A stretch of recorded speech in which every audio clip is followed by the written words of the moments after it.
Alfred Touvigny fue uno de los precursores de este movimiento que se llaman los poetas malditos. A través de su drama Stelo, encerró en sí un concepto básico de esa época de la élite dominante, la raza que siempre será maldita por los poderosos de la tierra. Son esos los poetas que contradicen. Ese es el tema de esta noche, de este momento, de estas horas en el día, dependiendo en qué flujo horario se vea la directa. Pues resulta de que en el año 1857 otro pensador francés, Charles Baudelaire, publicó Las flores del mal. Ahí narraba una forma de entender la sociedad francesa totalmente contrastante con la élite poderosa dominante, la iglesia y los industriales. Pero fue hasta 1884 cuando Paul Baudelaire publicó Los poetas malditos, que se expandió como pólvora el pensamiento de Arthur Rimbaud, de Tristan Corbière, de Stéphane Mallarmé, de Marceline Devaux de Valbord, de Agustín Villers de Slig-Adam y otros más, que fueron los propulsores evidentemente de todo un movimiento de pensamiento de vanguardia. Y esta fue una revolución cultural del siglo XVIII que tiene también sus consecuencias en la actualidad. Eso de los poetas malditos, que para alguien le puede dar estupor escucharlo, pero no fue nada más que un grupo de pensadores, escritores, artistas de varias disciplinas, poetas principalmente, que se atrevieron a desafiar a la élite dominante, en la cual pensaba esta burguesía francesa que solamente ellos tenían derecho a las artes. De hecho, la literatura, las novelas que se publicaban en la época era un reflejo de cómo veían el mundo los burgueses en esos años. Pues los poetas malditos rompieron ese esquema de pensamiento cultural y le dieron vuelta a las cosas, en el cual dijeron que las artes tenían que ser parte de la gente de carne y hueso, del populacho, y que al mismo tiempo se tenía que describir la vida cruda, real, objetiva, no abstracta de las cosas, aquella que implica el sufrimiento, la infelicidad, la muerte, el desmadre de la vida, todo eso. Contrastaba evidentemente con todos los cánones de la Iglesia Católica y con el pensamiento burgués, que querían tener una sociedad o una población alejada de todo lo que fuera un desarrollo intelectual. Era entonces considerado un pecado el pensar transformar las reglas de esa sociedad. Y los poetas malditos influyeron en estos datos que les di a transformar eso. Pero no solamente ayudaron a transformar ese tipo de pensamiento, sino que también la literatura misma. Y me refiero al verso libre. Los poetas malditos eran consideradas personas malcriadas, maleducadas, que no se peinaban, que se vestían de colores, un calcetín de uno, de otro, que, bueno, insubordinados, inmorales, que contrahacían todas las leyes de esa sociedad. ¿Y cuál fue uno de los textos, por decir así, que causó ese malestar en esa clase social? Ustedes a lo mejor no lo puedan ver ahí en el monitor que aparece, pero fueron estos cuartetos, solo para poner un ejemplo, en esa época llena de tabúes tremendos, donde algunas palabras no se pueden decir ni escribir, fueron que permitió que tipificaran a ese grupo de pensadores como no admitidos en esa sociedad, ¿de acuerdo? Denominados poetas malditos. Uno de los cuartetos de inspiración de esa época que se habían publicado dice así: aparece el poeta en este mundo hastiado, aterrado y lanzando 1000 blasfemias.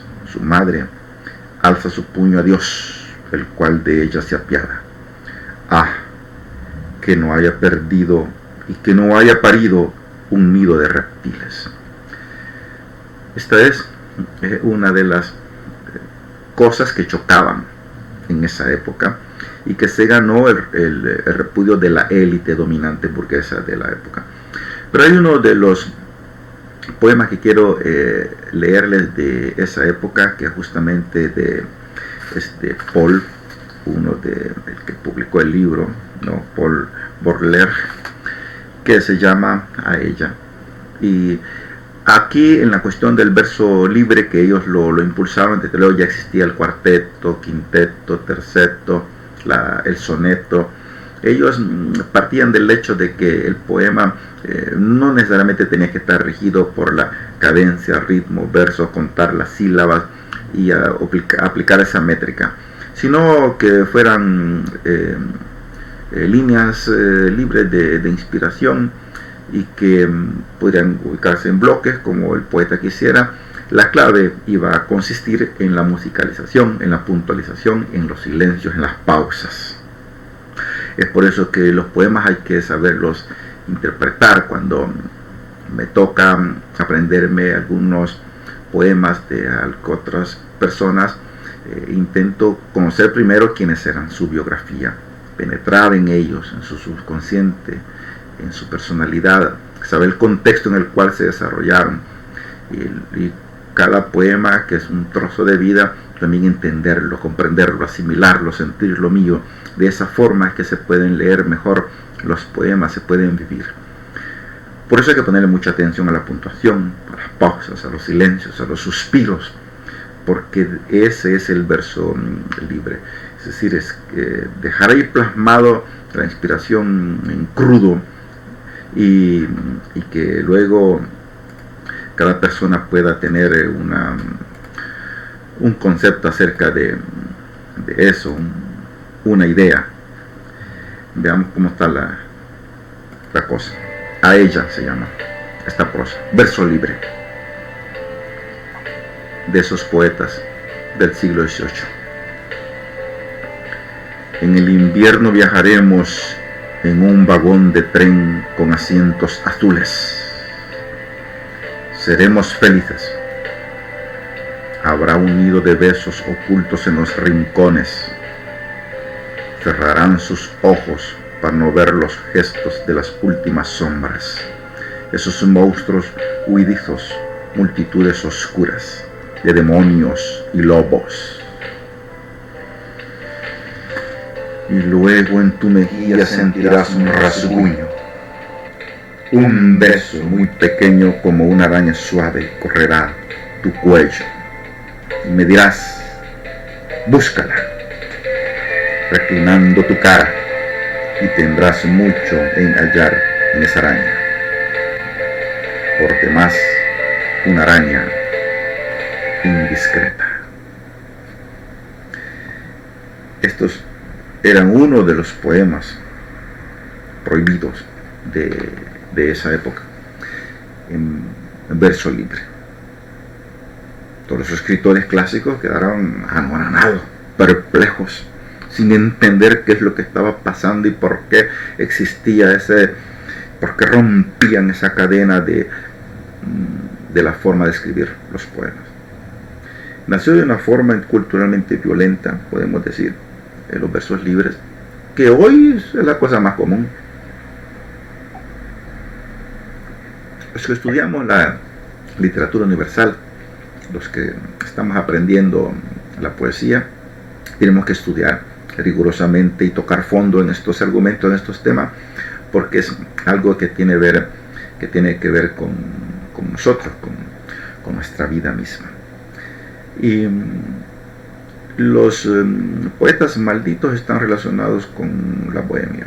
Los poetas malditos fueron aquellas personas marginadas de esa sociedad elitista, clasista, violenta, culturalmente, que no permitían que surgieran otras corrientes de pensamiento y de estética y de forma y de estructura, de ingeniería, de creación artística, que fuera solamente la clásica y basta. Los que estudiamos esto tenemos que aprender todas formas de hacerlo, y en mis libros están todas las disciplinas de formas de escribir poemas.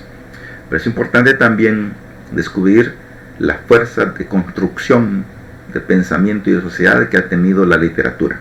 En el caso también los poemas, que tienen un gran sentido. La bohemia, ustedes saben, fue algo que tomó una publicidad enorme en 1851, realmente por Henry Murger, que habló en su libro Escenas de la vida bohemia en París. Describió este pueblo de migrantes de la República Checa que llegaron ahí, así como la diáspora aquí en Italia, o así como el círculo literario. Igualmente en esa época, un grupo de personas que comenzaron a desarrollar sus talentos artísticos, expresarse de una forma transformadora. ¿Cuál es la diferencia entre leer poemas así solamente por el gusto de leer poemas, y cuál es la diferencia de la bohemia en la poesía? La diferencia es que queremos transformar la sociedad, y las artes en una forma de expresión, y los versos libres tienen su epicentro en que encierran un mensaje, encierran algo para reflexionar.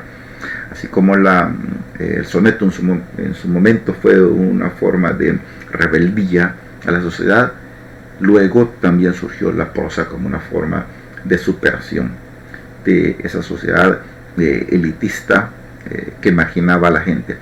Es por eso que no nos tenemos que sorprender el por qué hay poco hábito de la lectura en nuestra población salvadoreña, en nuestra diáspora. Soy un crítico constructivo de las redes sociales, que soy parte de esto, nací en esto, estudié también informática, y las redes sociales nos ayudan a informarnos, pero también nos desinforman. Ayuda para que aprendamos, pero también ayuda para que desaprendamos. Ayuda para tener claridad, pero también ayuda para confundirnos. El gran porcentaje de lo que vemos en Twitter, Facebook, Instagram son noticias falsas. ¿Y eso qué es? Solamente confundir a las masas. Por eso que tenemos que estar atentos en lo que leemos, en lo que comprendemos, en lo que analizamos. La bohemia no es algo superficial, es algo profundo. Es una filosofía de vida. Es algo que conlleva a que las artes penetren en nuestros huesos, en nuestro ADN, y que al mismo tiempo pensemos en cambiar las injusticias sociales. Insisto en eso, insisto, porque no puede existir un poeta descuidado de un pueblo que sufre, porque somos parte del pueblo. Por lo tanto, tenemos que mezclarnos y fundirnos con el pueblo, y que nuestros versos sean eso, parte de la poesía. Claro, también soy parte de todo un movimiento de vanguardia neoiluminista a nivel internacional, que pretendemos salvar el planeta Tierra, que es nuestra única nave. Tengo también algunas prosas por ahí que ya están publicadas, y es bueno que vayamos estudiando estos argumentos.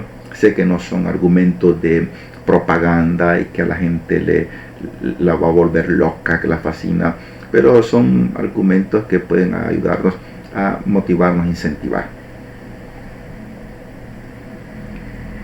Podemos pasar horas y horas en Facebook, Twitter, Instagram, donde sea, y muchas veces solo encontramos basura que nos hace perder el tiempo.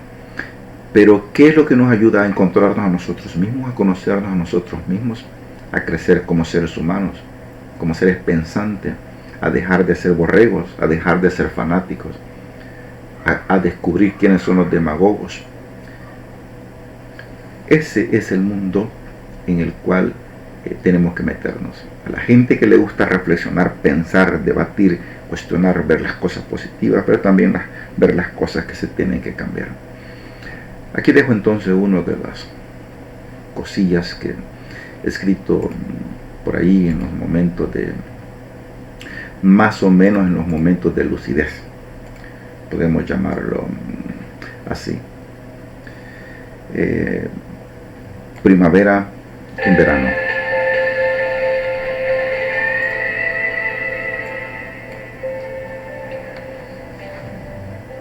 Fui feliz, no cabe la menor duda. Fui feliz en el aroma mojado de la juventud, bajo la brisa primaveril de mi libertad despilfarrada. Fui feliz en las madrugadas de amor holgado. Fui feliz cuando las mañanas me encontraron abrazado a alguien que llenó mi mundo de fantasías, que me dio vida, energía y vibración.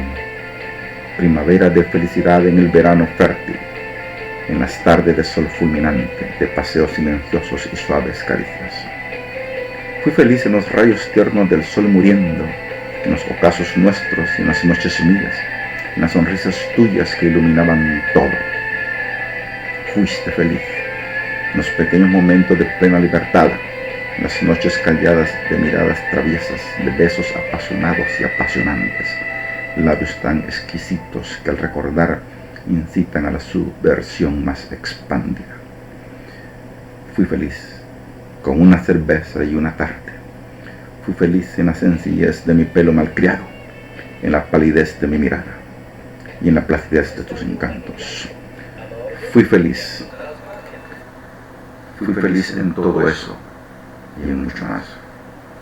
Feliz por unos instantes, minutos que eternizan los amantes son la negación del olvido, la felicidad, sinónimo de éxtasis, el orgasmo indetenible o sonrisas perdidas entre el sol que se oculta en cada verano de la vida. Esto es pues la bohemia, los versos libres, el sentirse vivos, el sentirse parte de algo que estamos construyendo para la gente, algo que estamos construyendo para la vida. Este solo es el inicio de unos programas que tenemos para ustedes. Gracias. Seguimos en contacto.